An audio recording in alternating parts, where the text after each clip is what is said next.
Ito ang sikat at iconic at historical na Aling Ika Karinderya dito sa Cavite City. Dito yan sa Cavite City Public Market. Mabuti nagbukas na uli si Aling Ika Karinderya dahil nagsarado ito nung pandemic eh. Halos 3 taon ding nawala si Aling Ika.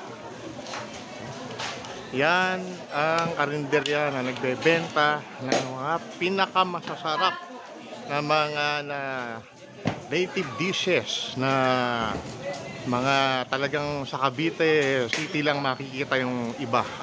At si Aling Ika ang nag-imbento o nag-formulate ng sikat na bibingkoy. Tingnan natin ang mga tindahan ni Aling Ika.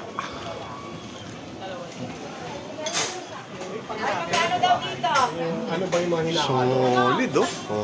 Puso, kalabo, Yan. Yan nga. Kailan huli kayo nagbukas? Kailan uli nagbukas ang Aling Ika? November 26. Swerte naman namin. Ano? Swerte. Hi kayo. Hi. Lalagay ko sa YouTube to. Isika tayo. Yan daming pagkain ng mga pinagmamalaki ng karinderya ni Aling Ika.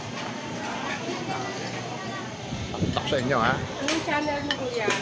Yan Bali ano? Kano po? 65. 45 pesos. Solid to. Ito ang talagang hindi mo palalagpasin dito sa Cavite City. Once na pumunta ka dito sa palengke nila, hanapin mo yung karinderya ni Aling Ika at bumili ka ng bibingkoy. Nag-bike lang kami pupunta rito. Yan ang bike namin. Yan.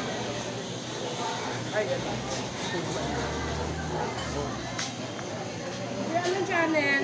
O-order muna kami ng pagkain ha. O-order muna kami. So, ayan ha. Aling Ika.